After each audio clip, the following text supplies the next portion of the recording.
Bonjour à tous et bienvenue sur Mosaïque Cristal. Vous le voyez, le président du CIDEM est avec nous aujourd'hui, Roland Roth. Bonjour.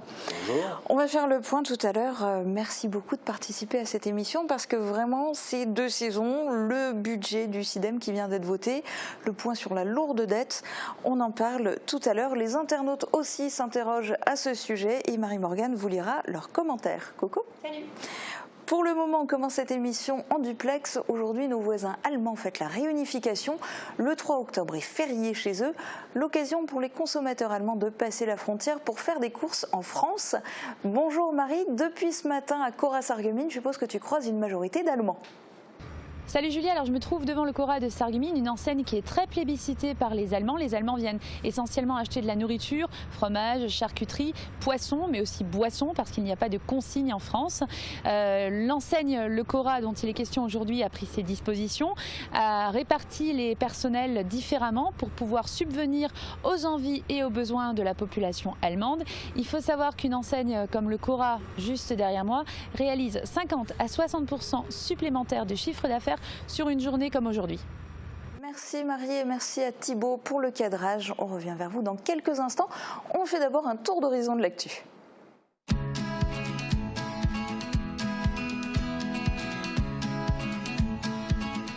Des activités pour tous les goûts, c'est à Airtrix, chez Best. Des policiers du secteur ont manifesté à Paris. Hier, une vingtaine de policiers sarregueminois et plusieurs de leurs collègues de Forbach, Frémin-Merlebach et Metz ont pris part au mouvement La Marche de la colère. Ils ont dénoncé la détérioration de leurs conditions de travail, la hausse des suicides ou encore la réforme des retraites. L'avenir du site du Saint-Augustin, l'occupation du fort Saint-Sébastien et la maison de santé, 3 préoccupations majeures des élus du Pays de Bitche évoquées lors du conseil municipal. La résidence senior de Bitche va être détruite puis reconstruite en une résidence autonomie. Sur le même site, une maison de santé doit voir le jour. La ville, en prévision, va acheter le cabinet médical déjà présent à hauteur de 150 000 €. 12 notaires de l'arrondissement venus pour conseiller et renseigner les citoyens. Hier, la Chambre départementale des notaires de Moselle proposait des consultations gratuites sur le thème de l'immobilier à l'hôtel de ville de Sarreguemines. Les visiteurs ont posé beaucoup de questions sur la succession. À noter que les consultations classiques chez un notaire sont également gratuites si vous y allez pour un renseignement.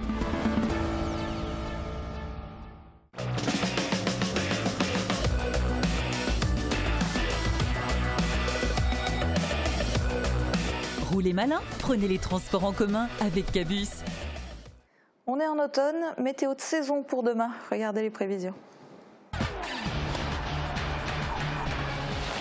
Avec le Crédit Mutuel, partenaire des grands événements sportifs.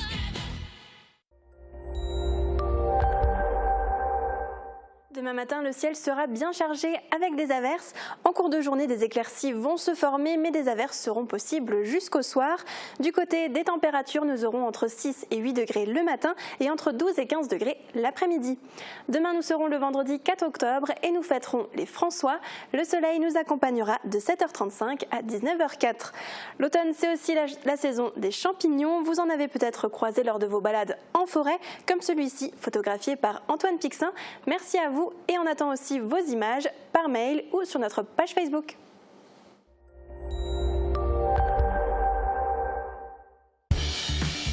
Je dois mon esprit d'ouverture à d'ingénieux créateurs.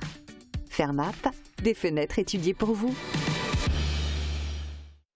Cora-Sarreguemines est une enseigne de grande distribution très connue des Allemands et ce depuis de nombreuses années. En ce jour férié du côté allemand, comment cette enseigne s'est-elle organisée aujourd'hui pour accueillir le public? Regardez. Rudolf vient souvent en France, mais pas forcément pour faire ses courses. Hier, il n'a pas eu le temps d'aller en Allemagne et aujourd'hui, c'est férié. Il a une famille à nourrir. Il se laisse tenter par des produits italiens mis en avant par l'enseigne dès l'entrée du magasin. Pas facile pour lui d'évaluer les offres. Oh, je ne sais pas, je ne viens pas souvent, mais j'arrive à m'en sortir avec ces dames. Et pour cause, Frédéric parle allemand.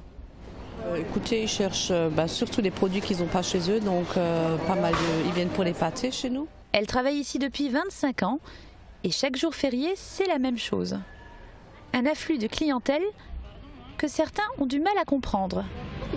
Comment ça se fait qu'ils viennent en France et pourtant, des fois, les alimentations en Allemagne, c'est beaucoup moins cher qu'en France. La qualité est mise en avant notamment avec des animations dégustation. Ils se donnent beaucoup de mal, ils ont pas mal de choix. Les Allemands adorent. Le Saint-Augustin, le Fort Saint-Sébastien et la Maison de Santé sont au cœur des préoccupations des élus bitchois. Hier soir, ils étaient réunis en conseil municipal. Retour en images sur les principaux points abordés pendant cette séance. Quel avenir pour le site du Saint-Augustin? La ville de Bitche n'est pas propriétaire des lieux, mais se préoccupe de l'immense friche générée par ces 30 000 m² désaffectés. Le PFL, l'établissement public foncier de Lorraine, lui a proposé la signature d'une convention de partenariat d'une durée de 4 ans pour évaluer l'état sanitaire et structurel des bâtiments, proposer des hypothèses de valorisation et chercher des pistes de reconversion. C'est un atout énorme parce qu'ils ont une force de frappe que nous, on n'aurait jamais. Le PFL prendra en charge 80% des frais de cette étude. 20 000 € resteront à la charge de la commune. Là, on va dépenser de l'argent pour un truc qui ne nous appartient pas. Le jour où c'est vendu, est-ce que nous, on touche quelque chose? Non, ça ne nous appartient pas. On ne touchera rien. Maintenant, il faut savoir que si jamais ce site est de nouveau exploité, nous récupérons les taxes foncières. En tout cas, on ne peut pas se permettre d'attendre et rien faire. Assentiment des conseillers municipaux qui valident à l'unanimité. Pas de friche en revanche au niveau de la résidence senior, il va y avoir démolition et reconstruction. Les logements actuels ne sont plus adaptés, à leur place sera construite une résidence autonomie. Sur le même site, la ville de Bitche va construire une maison pluridisciplinaire de santé. En prévision de ce projet, la ville va acheter le cabinet médical qui se trouve à cet emplacement. La transaction, d'un montant de 150 000 € se fera via une clause de substitution au profit de l'EPFL qui financera 80% du coût de la démolition.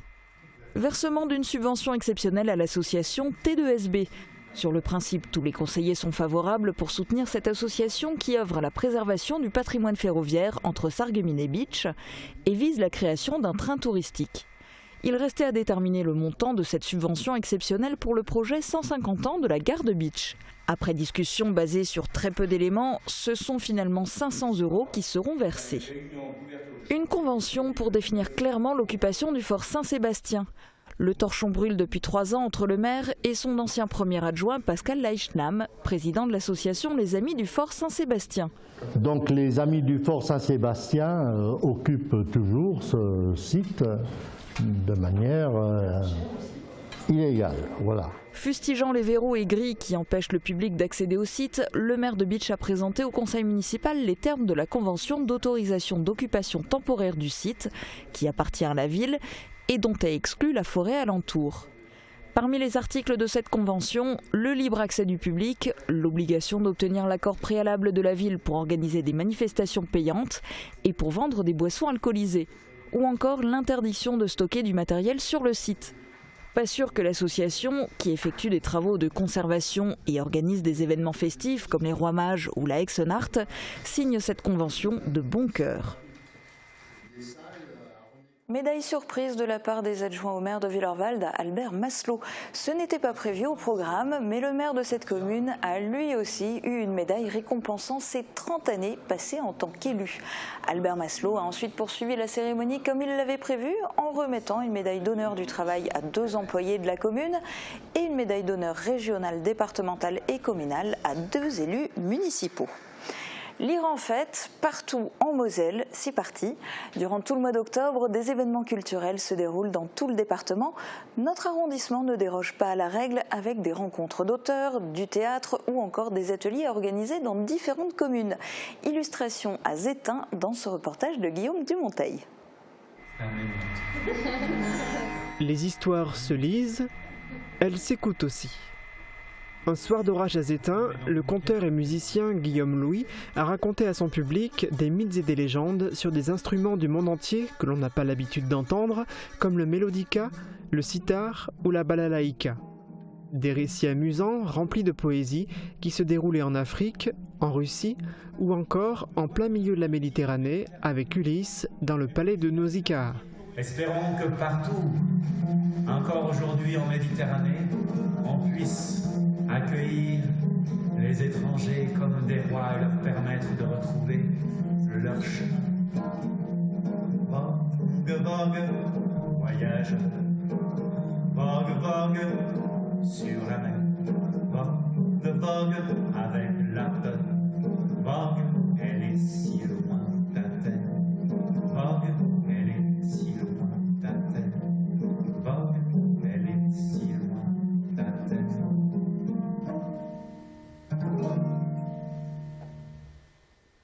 Mesdames et messieurs, la Ligue.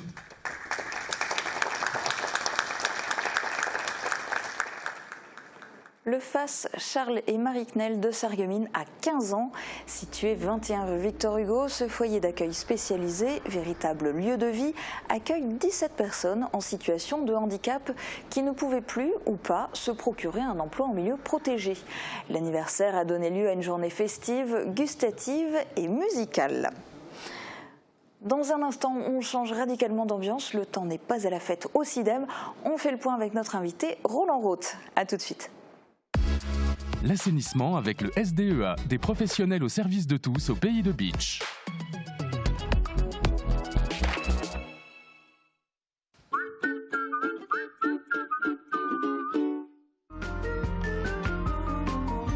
Fleur Crêpes à Rohrbach-les-Bitches, c'est l'excellence pour vos fleurs. Sous nos serres, découvrez un large choix de fleurs et plantes pour la décoration de vos jardins, balcons et balconnières. Nos chrysanthèmes vous attendent pour passer une belle Toussaint. Choisissez le meilleur pour vos fleurs, choisissez Fleur Crêpes. Pour passer une bonne journée, il faut d'abord passer une bonne nuit. Si le moment est arrivé de changer de matelas, France Literie vous propose ces prix incroyablement fous. Normal, c'est son anniversaire. N'hésitez pas à consulter l'expert de vos nuits, zone commerciale Cora à côté de Mobilier de France. Très bonne journée. À l'Intermarché des faïenceries, c'est la passion du frais qui prime. Votre magasin défend l'art du fait maison et met l'accent sur une production française et même locale. Avec ses arrivages quotidiens, le poissonnier guidera vos choix culinaires. Les amoureux du terroir goûteront nos fromages AOP, sans parler de la sélection de notre équipe boucherie, le bœuf AOP charolais ou le porc Label Rouge, le tout travaillé de façon artisanale. Intermarché des faïenceries, la passion du frais.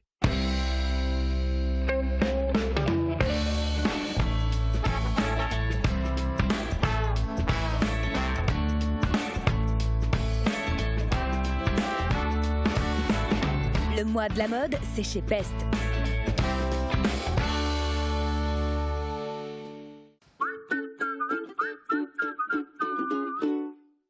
Roland Roth, lundi soir, le nouveau budget du CIDEM a été voté à l'unanimité, mais c'est un budget déficitaire avec un résultat de fonctionnement déficitaire de 18 885 000 €. Ça veut dire qu'il va être rejeté par le préfet, a priori, non ?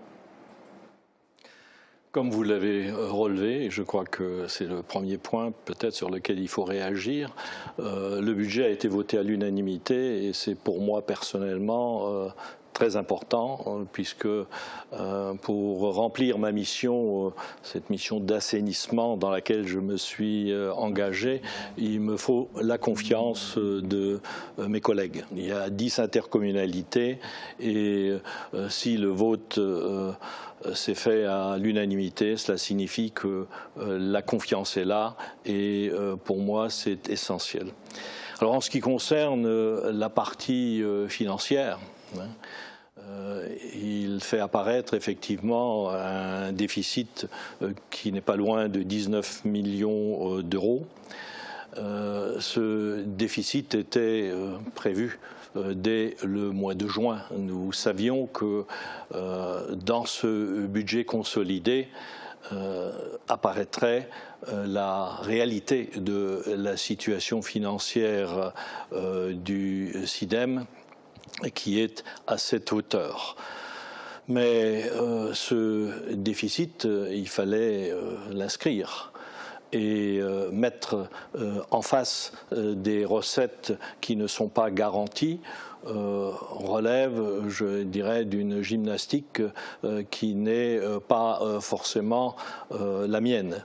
Oui, parce que c'est ce qui était fait avant et c'était pointé du doigt, ces budgets insincères. Voilà, j'ai fait le choix de la transparence, j'ai fait le choix de la sincérité, de l'honnêteté dans les comptes et le résultat est là aujourd'hui. Maintenant, ce déficit, il va falloir le résorber. On ne le résorbera pas en 3 mois, ni en 1 an.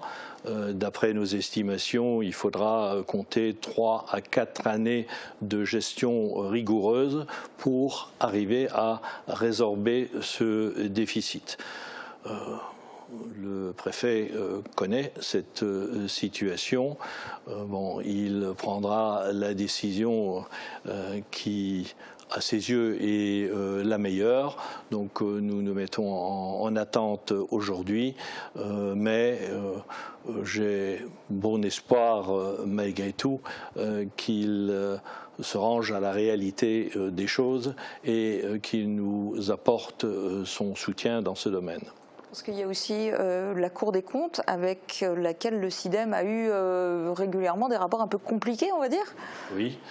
Ce qui n'est pas notre cas, puisque nos relations avec la Chambre régionale des comptes sont bonnes. 2 magistrates de la Chambre ont travaillé d'ailleurs sur tout le mois de juillet dernier à l'élaboration, disons, d'un contexte financier correct et véritable du SIDEM, en partenariat avec le personnel du SIDEM et également le personnel de la CASC. Je les remercie d'ailleurs pour le travail considérable qui a été fait à ce moment-là. Donc la Chambre est plutôt apparue comme un partenaire que comme une structure qui vient sanctionner le travail qui est fait sur place. Alors ça va dans le bon sens. Lundi soir, vous avez dressé l'état des lieux des finances du SIDEM. Elles sont quelque part encore plus catastrophiques que ce à quoi certains membres s'attendaient, parce que tout n'était pas complètement clair pour tout le monde. Au final, on en est à une dette consolidée de 66,5 millions d'euros, plus un déficit de 21 millions, plus des engagements divers auxquels il va bien falloir répondre de 15,2 millions. Alors comment le SIDEM peut-il espérer remonter la pente? Est-ce que tout est uniquement entre les mains des banques? Non, non. Les chiffres que vous annoncez sont exacts. Si on fait l'addition, nous dépassons les 100 millions de dettes, puisque tout ce que vous venez d'évoquer sont réellement des dettes, puisqu'il y a une partie de factures non payées qu'il va falloir payer à un moment ou à un autre. Alors, il est vrai que la situation telle qu'elle est décrite aujourd'hui a surpris l'un ou l'autre membre du SIDEM. Il n'était pas informé de la totalité des dettes qui leur sont aujourd'hui présentées, mais rien n'est insurmontable.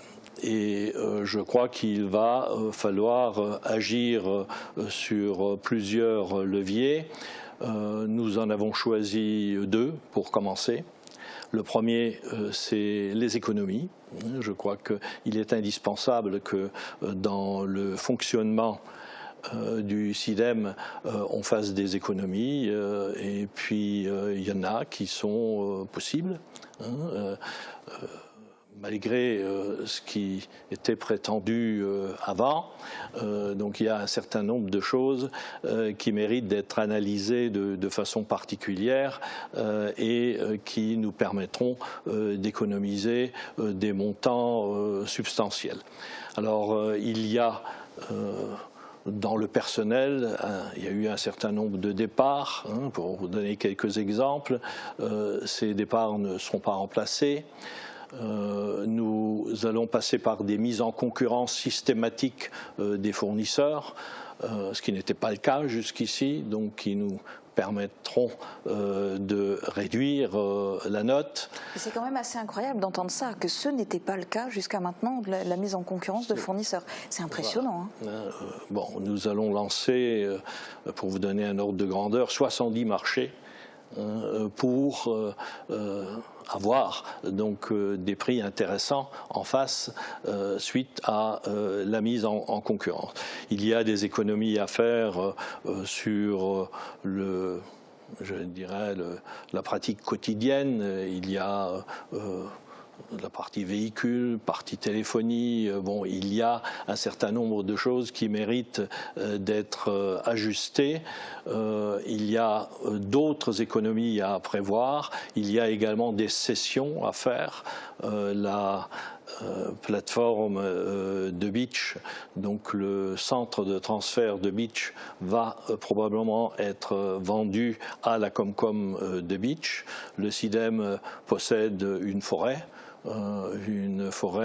qui pourrait être vendue également. Je suis sûr qu'il y a preneur. Donc voilà quelques exemples d'actions que nous allons mener en termes d'économie. Ça, c'est le premier levier.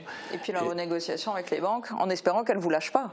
Et ensuite, il y a la renégociation avec les banques. Alors, j'ai passé l'été à les rencontrer individuellement, à les rencontrer en groupe également, en présence d'ailleurs des représentants du préfet et des DFIP, donc des services financiers.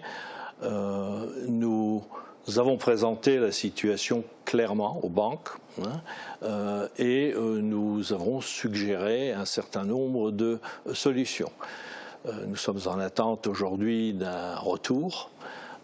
J'espère que ce retour ira dans le bon sens. L'idée est simple, c'est que nous avons un endettement classique qui mérite d'être renégocié. Nous avons des emprunts qui tournent autour de 4-5% d'intérêt, ce qui n'est plus à l'ordre du jour aujourd'hui.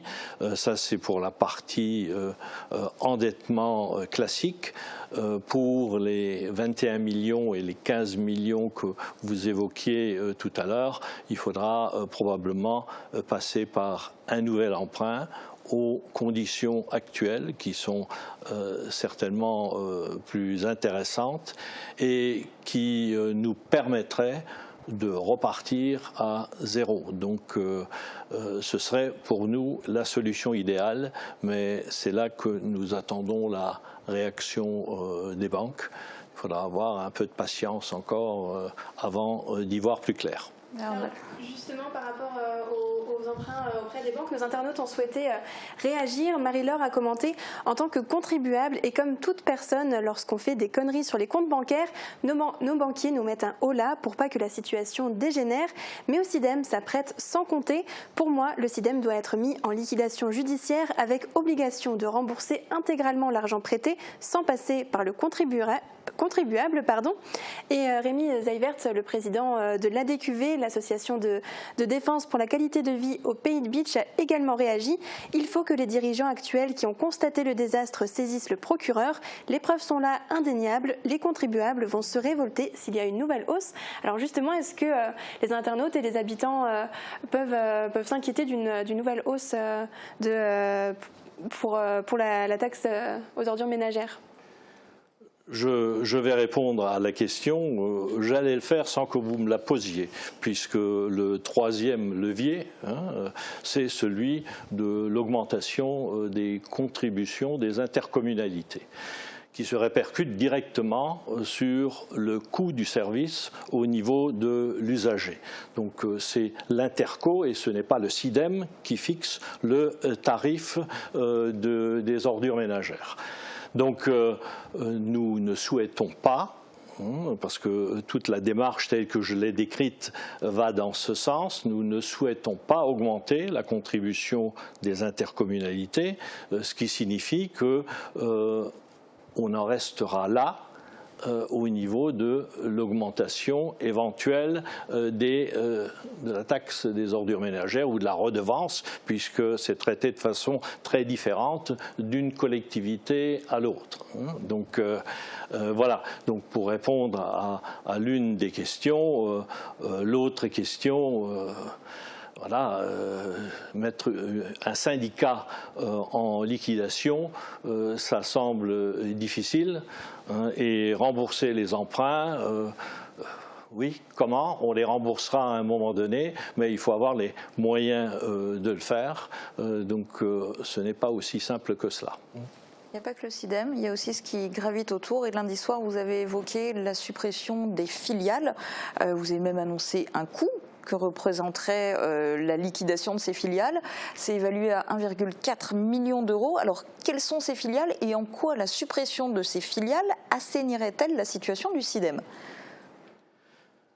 Vous savez, si je vous montrais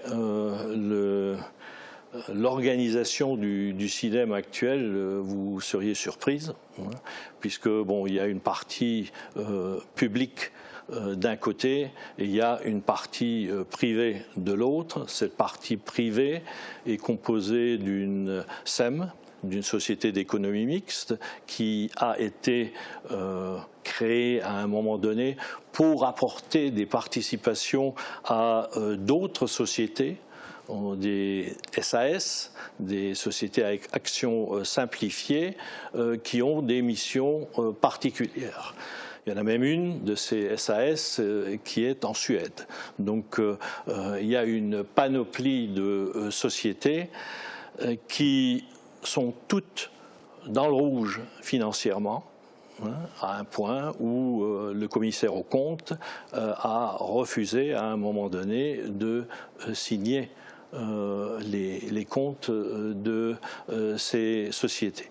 Donc si nous les laissons fonctionner dans le temps, eh bien, le déficit se creusera de plus en plus et nous ne pourrons plus subvenir finalement à la masse de déficit qui va s'accumuler.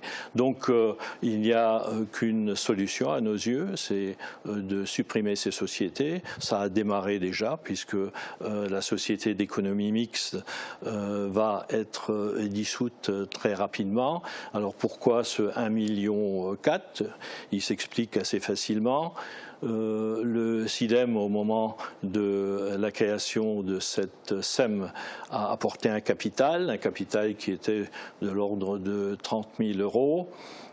Il a apporté un montant, un compte courant d'associés qui était à hauteur de 800 000 euros. Donc pour pouvoir faire fonctionner cette société, et c'est rajouté encore une garantie à hauteur de 50% d'un emprunt qui a été fait et qui représente également plus de 500 000 euros. Donc si on cumule ces trois montants, on arrive au 1,4 million que vous avez évoqué tout à l'heure. Donc ces sociétés n'ont à nos yeux pas de raison d'être. Je crois qu'on peut parfaitement s'en passer. Je parlais de marché et de mise en concurrence tout à l'heure. Je pense qu'en passant par là, eh bien, nous pourrons sans difficulté fonctionner. Oui, ce qui paraît aberrant, c'est de les avoir créés au départ, de s'être retrouvés coincés un peu dans ce gouffre. Alors ça, c'est au niveau des filiales. Qu'en est-il des régies? Parce qu'il y a par exemple Écoterie qui compte à elle seule 170 salariés. Quel est leur avenir?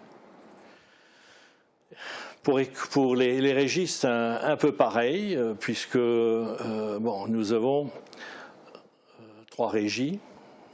La régie Écoterie, la régie DSM et la régie CSM. Qu'est-ce que ça signifie? Distribution de sacs et puis confection de sacs.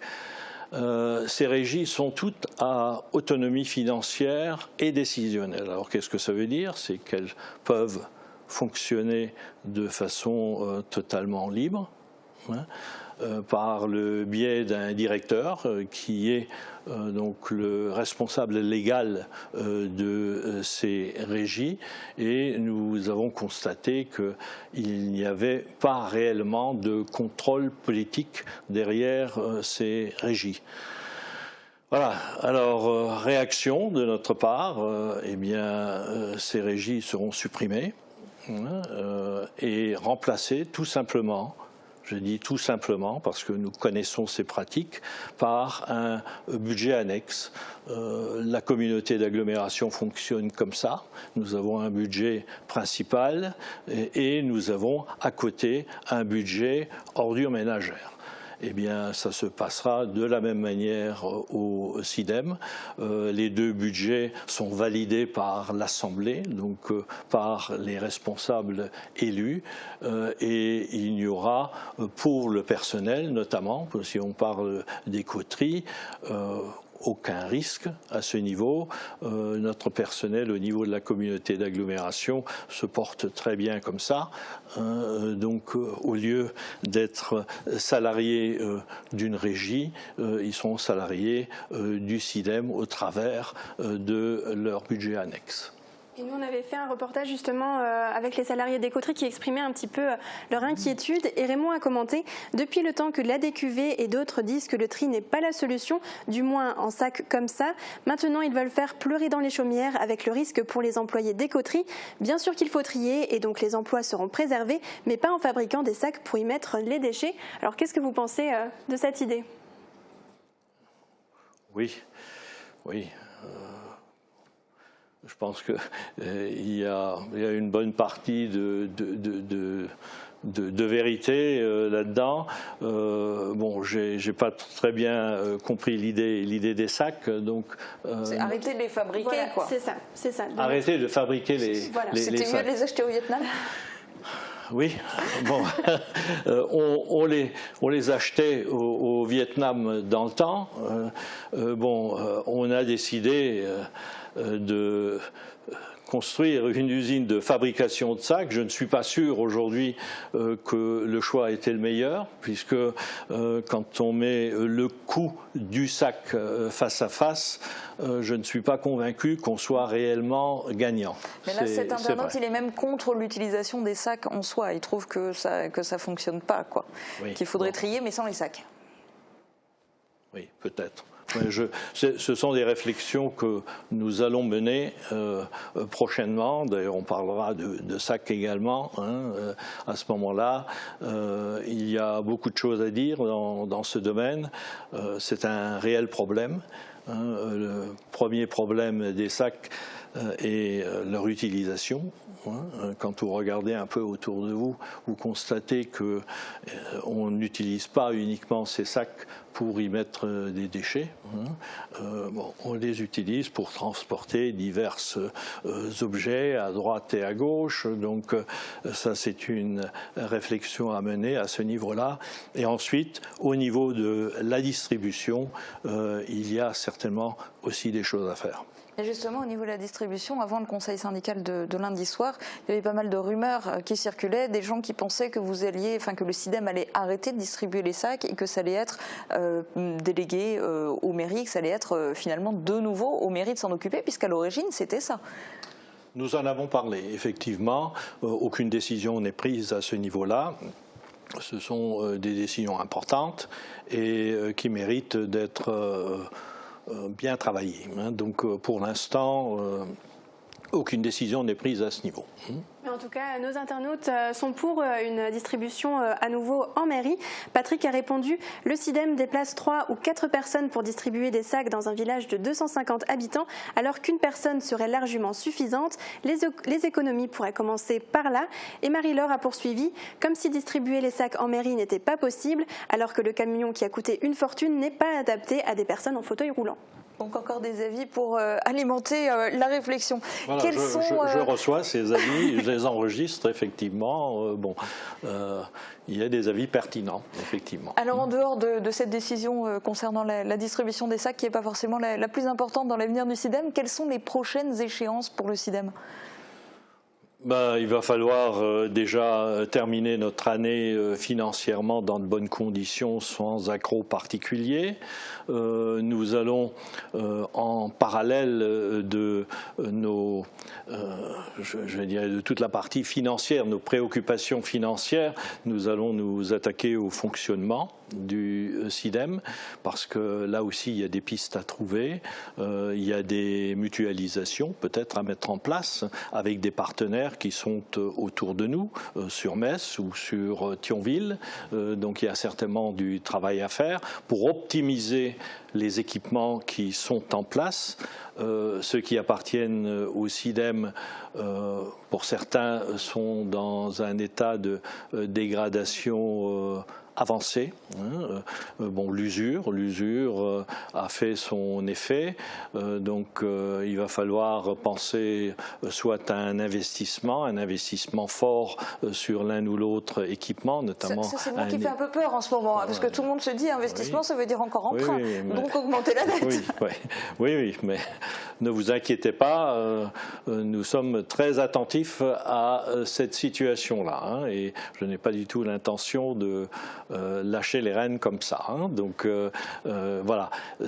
C'est la raison pour laquelle nous nous posons des questions pour savoir s'il n'y a pas lieu, avec d'autres partenaires, d'arriver à des accords. D'ailleurs, un certain nombre de nos tonnages de déchets vont en Allemagne aujourd'hui. Il y a également un partenariat de l'autre côté de la frontière. Donc il va falloir réorganiser tout ça, et je suis convaincu que là aussi il y a de l'argent à gagner pour le SIDEM pour réduire les frais de fonctionnement. C'est notre objectif premier pour arriver à résorber ce fameux déficit qui a été affiché lors du vote du budget. Et vous, dans tout ça, parce que vous êtes arrivé à la tête du SIDEM il y a seulement quelques mois, vous étiez attendu comme le Messie, on va le dire clairement, mais finalement c'était un plongeon dans l'inconnu parce que vous n'aviez pas toutes les données, il y avait plein de choses qui étaient tellement secrètes que vous n'aviez pas forcément tous les chiffres, vous ne saviez pas forcément à quel point, dans quoi vous mettiez les pieds. Là, vous commencez à voir le bout du tunnel ? D'abord, je n'ai pas du tout disons, la mentalité d'un messie.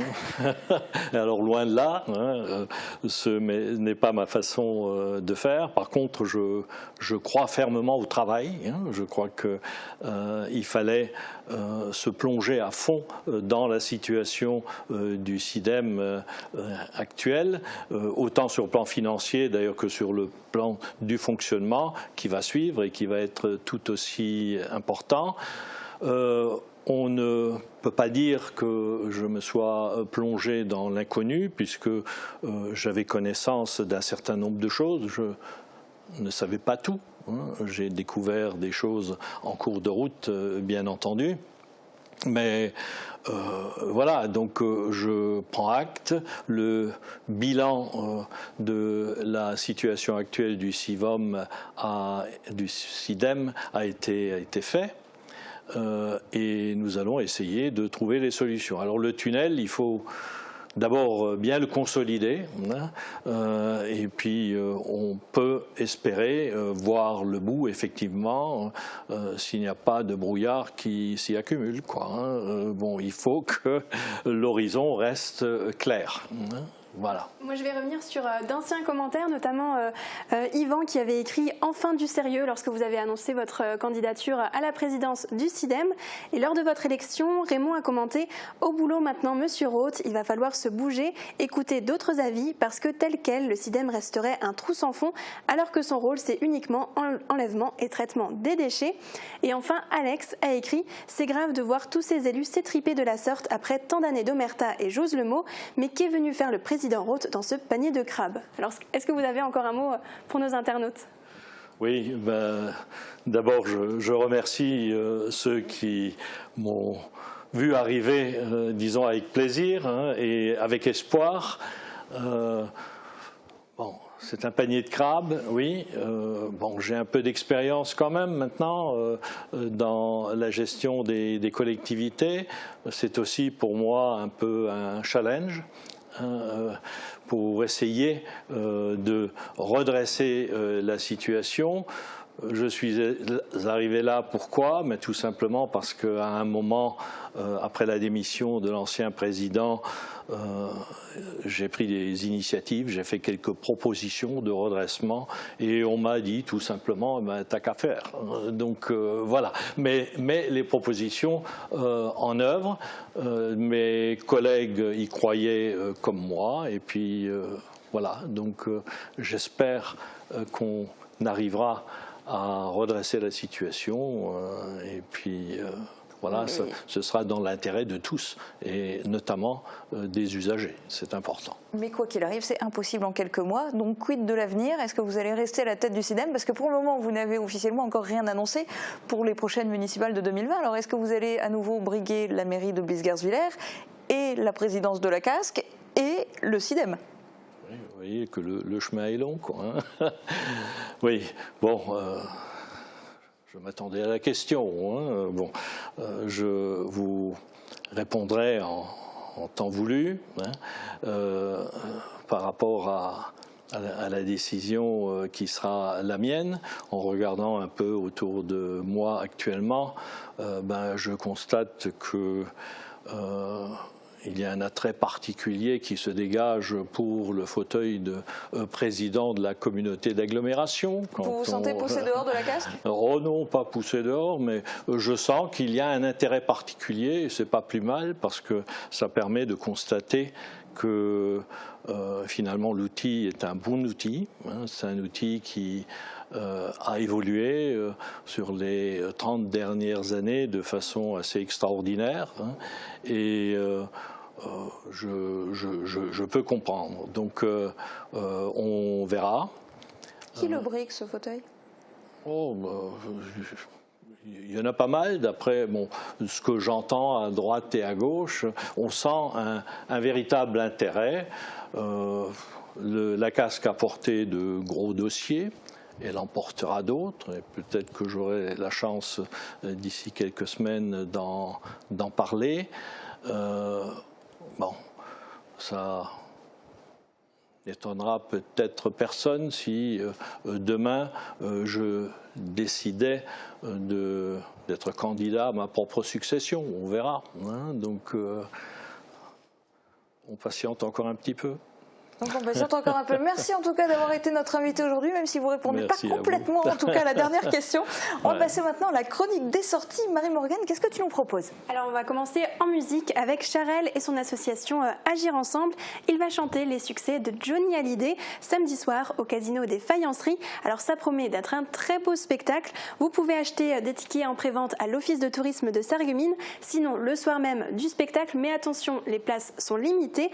Le tarif est de 15 € et les bénéfices de la soirée permettront d'aider les personnes atteintes du cancer à l'hôpital Robert Pax de Sarreguemines. Et tout juste une semaine plus tard, il y aura un tout autre style musical sur cette même scène du Casino des Faïenceries. C'est ça, ce sera l'opéra L'Élixir d'amour de Gaetano Donizetti qui sera joué le vendredi 11 octobre à 20h30 et c'est Viviane Greiveldinger, la présidente du Rotary Club de Sarreguemines, qui va vous le présenter. Bonjour à tous.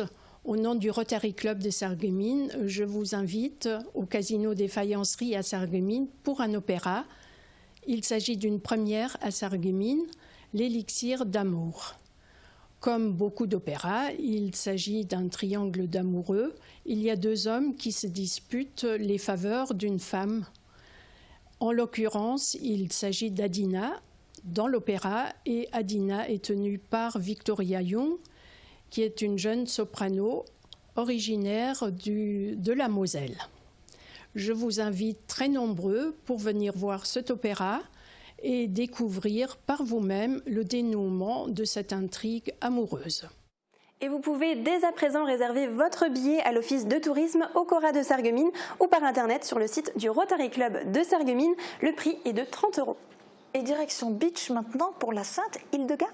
Oui, alors qui est Sainte Hildegarde? C'était une abbesse bénédictine née en 1098 en Allemagne et l'association Hilde Garde-nous dans la joie organise tout un week-end bienfaisant les 19 et 20 octobre. Pour en savoir plus sur elle, alors au programme de la méditation, des conférences, des ateliers et un concert gratuit le samedi soir donné par la Schola Mettensis, un ensemble de chanteurs grégoriens. Pour participer à ce week-end qui se déroulera au couvent des Capucins à Beach, il faut réserver avant le 10 octobre en contactant le 03 87 09 82 91. Et place maintenant à une bourse aux vêtements qui va se dérouler ce week-end. C'est ça, ce sera samedi et dimanche de 9h à 17h30 à la maison de quartier Beau Soleil à Sarreguemines. L'association Transfrontières Océane organise une action de solidarité avec une vente de vêtements et d'objets divers au profit des enfants malades. Et au programme à Wellerwald, ce sera une exposition avicole. Voilà, alors ce sera organisé par le club avicole de la commune. Vous pourrez découvrir des lapins, des poules ou des poussins. Rendez-vous à la salle polyvalente samedi de 14h à 22h et dimanche de 9h à 18h. Il y aura de la restauration sur place tout le week-end. Et à Gros Rederchin, on va pouvoir observer des oiseaux. Et notamment des oiseaux exotiques et des perroquets. L'association La Plume Exotique du Pays de Beach organise une exposition à la salle Pierre Jolin. Vous pourrez aussi bénéficier de conseils d'élevage. Ce sera samedi et dimanche de 9h à 17h. L'entrée est de 2 €. Et je voulais aussi vous informer d'une annulation d'un événement à Bärental. La marche populaire du club vosgien qui devait se dérouler le dimanche 13 octobre n'aura finalement pas lieu. Et avant de nous quitter, tu as une information de dernière minute, il y a un événement qui se déroule ce soir. Et oui, au cinéma Forum de Sarreguemines se déroulera l'ouverture du festival du film arabe de Famek qui est décentralisé ici. Vous pourrez découvrir le film Papicha de Mounia Medour en avant-première à 20h et à l'issue de la séance, vous pourrez profiter d'un échange autour d'un buffet oriental. Le festival, lui, se poursuivra jusqu'au 15 octobre. Rendez-vous sur le site du cinéma pour découvrir toutes les séances. Et tout ça, c'est du très beau programme. Merci beaucoup, Marie-Morgane. On termine cette émission avec un autre homme politique du secteur. C'est bientôt le clap de fin pour Jean Carman. Élu au conseil municipal de Roulin en 1977, il en est devenu maire pendant 36 ans. Au fil du temps, ses compétences l'ont amené à occuper d'autres responsabilités au département et au sein de l'agglomération. Homme tranquille, à l'approche très humaine, il aura mené et contribué à bon nombre des projets structurants pour le territoire. Au printemps prochain, il va tirer sa révérence et se passionner pour d'autres domaines que la politique. Francis Hoffman l'a rencontré en toute intimité, à découvrir tout de suite sur Mosaïque Cristal. Très bonne journée à tous, à bientôt.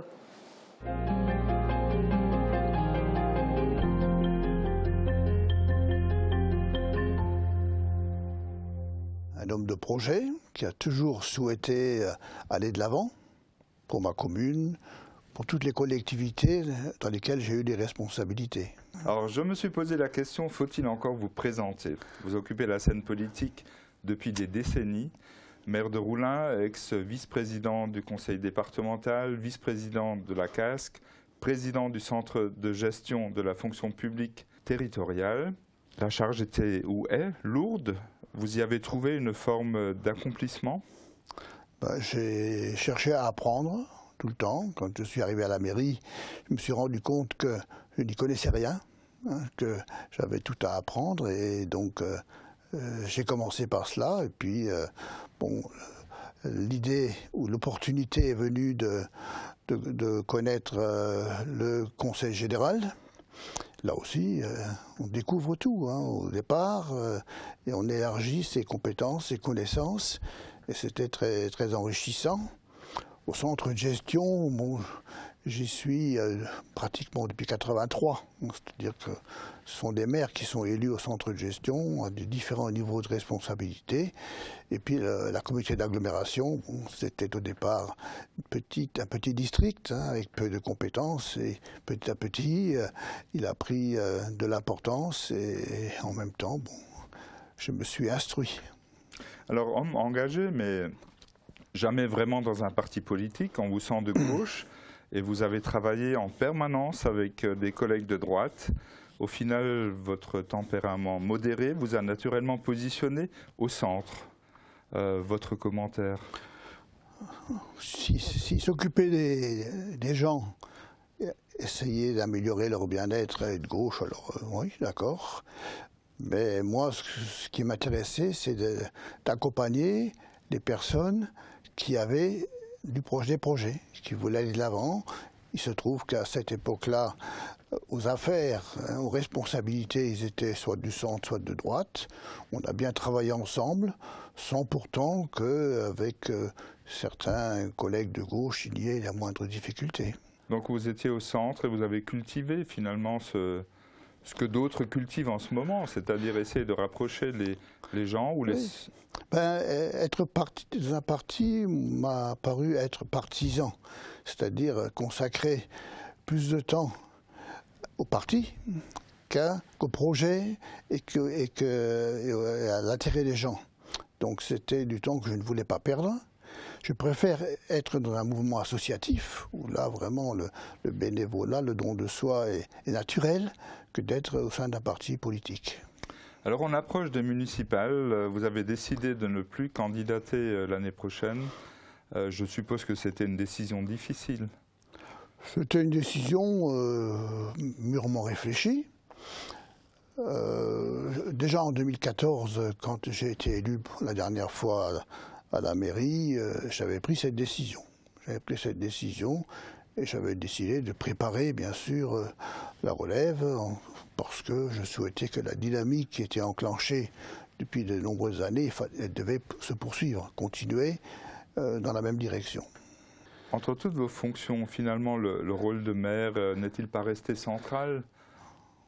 C'est évident, la charge de maire, entre guillemets, est la plus importante, celle qui tient le plus à cœur. Celle qui prend le plus de temps. On passe plus de temps à la mairie qu'ailleurs. Pourquoi? Parce que plus proche des gens ou... Non, parce que bien sûr il y a cela, hein, mais il y a aussi des dossiers qui vous touchent au quotidien, qui répondent aux attentes de la population, qui correspondent à ce qu'on a discuté en commission, donc, et qu'on voit réaliser sur le terrain. Donc c'est quelque chose de très exaltant. Et donc la mairie prend beaucoup de temps, pas seulement en réunion, mais aussi en discussion, en préparation de dossiers. Et c'est vrai que c'est effectivement très prenant. Alors s'il fallait citer 3 réalisations un peu marquantes ici à Roulin, des réalisations dont vous êtes particulièrement fier, vous diriez quoi? Je dirais rien.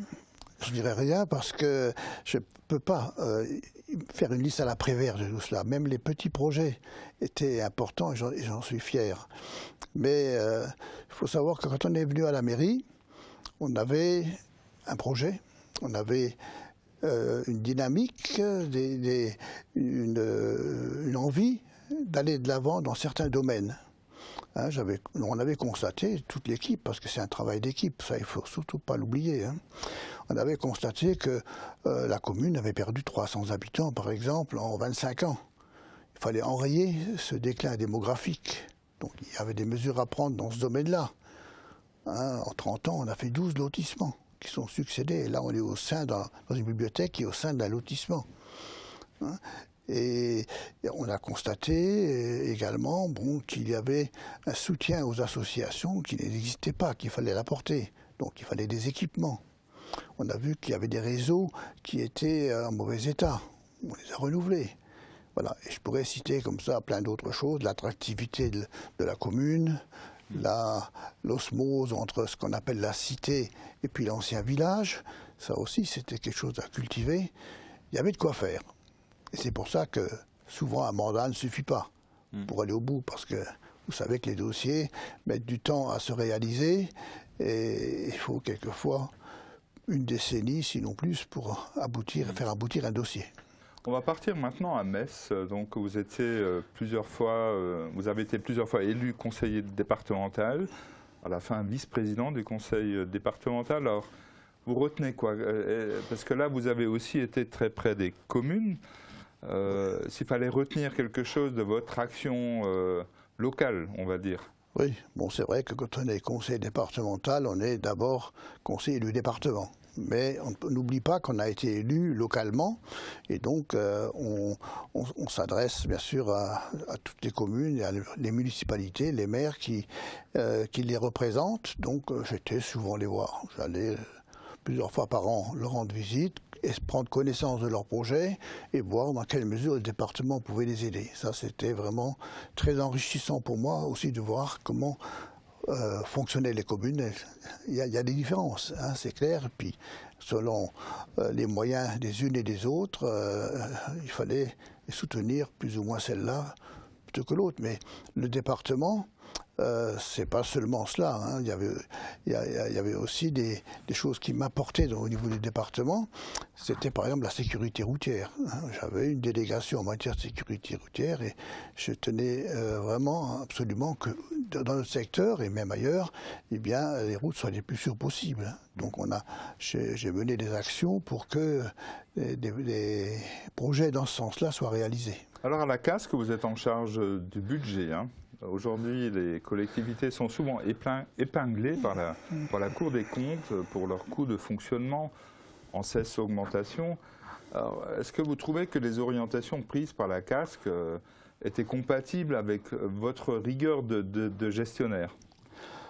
Vous savez, la Cour des comptes, ou Chambre régionale des comptes, on la fréquente quotidiennement, actuellement, puisque nous allons vers la certification des comptes, c'est-à-dire l'excellence en matière de comptes. Donc, on a toujours essayé d'être le plus rigoureux possible. Et pour être rigoureux, bien sûr, il faut travailler la question technique, mais aussi il faut avoir des moyens. Et ces moyens, on se les a donnés. Hein, il faut savoir que pour gérer au mieux, eh ben, il faut effectivement disposer une fiscalité suffisante. Et quand on a démarré notre petit district il y a une trentaine d'années, eh bien, on a eu l'audace de s'attaquer au développement économique. Et là, on a eu la folie presque de faire des emprunts mirifiques, extraordinaires, à tel point que les services financiers du département s'inquiétaient de ce qu'on faisait, mais on a augmenté les impôts en conséquence, même si c'était impopulaire.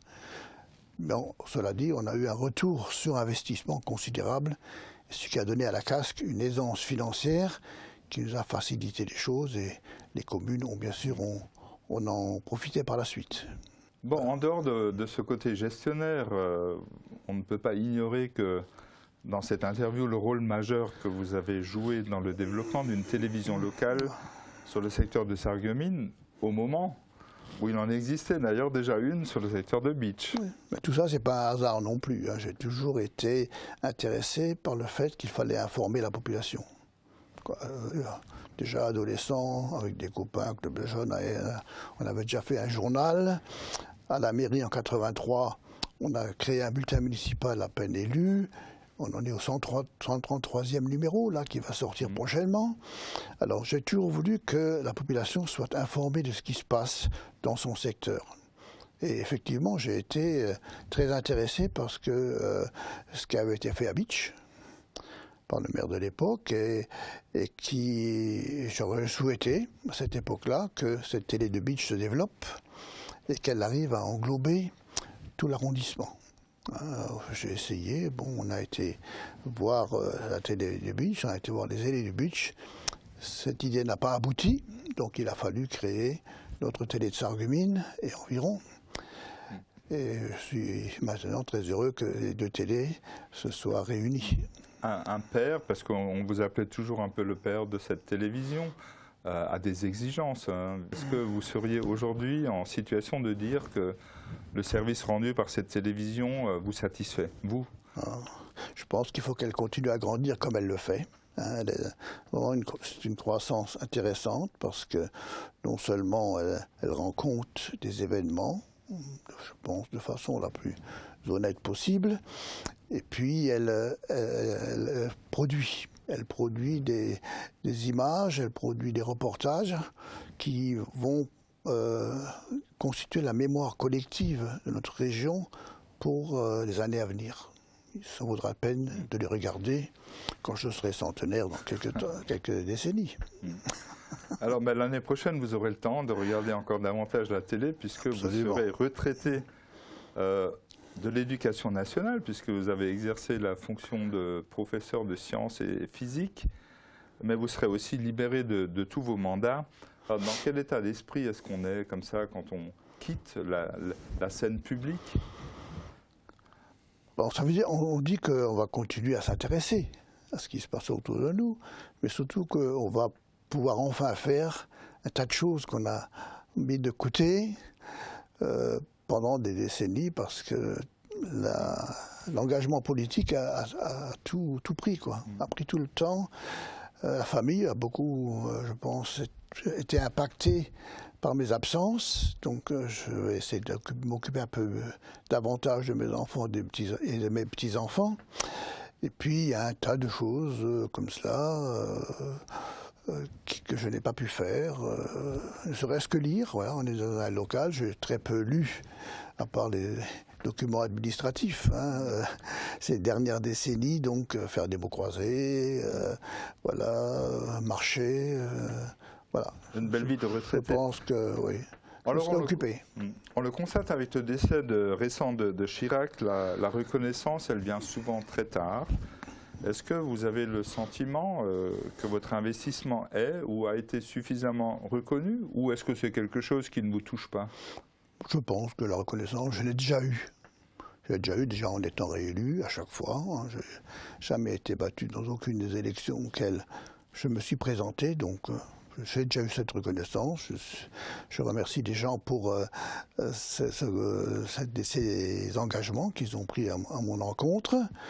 Et bon, ensuite, on ne fait pas forcément, quand on est élu local, on ne s'engage pas forcément pour être reconnu plus tard et avoir un nom quelque part dans une rue. En tout cas, ce n'était pas moi, mon souhait. En dehors de votre vie familiale, y a-t-il quelque chose que vous regrettez de ne pas avoir pu réaliser ou avoir eu le temps de le faire, ou quelque chose un moment on vous a bloqué sur l'idée, puis vous n'avez pas pu la faire aboutir? Peut-être que j'aurais trouvé normal qu'il y ait à Roulin une officine pharmaceutique. Je pense que, compte tenu de la taille de la population, du fait qu'il y ait une maison de retraite, qu'il y ait un cabinet médical, tout ça, que dans une commune comme celle-là, une pharmacie a pu se faire, et puis s'installer, et puis je dirais, les lobbies pharmaceutiques et tout cela ont fait en sorte que ça ne puisse pas se faire. La réglementation qu'on a toujours mis en avant, enfin, il y a des communes plus petites qui ont des pharmacies. Ça m'a un peu déçu, parce que nous, on est une commune qui n'est pas sur les grands axes de circulation. Donc, il faut vraiment prendre la voiture ou le bus pour aller chercher sa pharmacie, et c'est quelquefois un handicap. Nous sommes arrivés au terme de notre entretien. Il est de coutume que nous laissions le mot de la fin à notre invité. Le mot de la fin, j'aime pas trop ça, le mot. Le mot de la fin, c'est... Bon, allez, je vais le prendre avec humour. Mais je dirais que je souhaite que ma commune continue à être dynamique, à aller de l'avant. On n'a pas tout fait, il y a encore des choses à faire. Et les successeurs vont s'en rendre compte. Mais je dirais, ce qui est valable pour tout le monde, c'est qu'une vie n'est vraiment aboutie quand elle a servi aussi aux autres.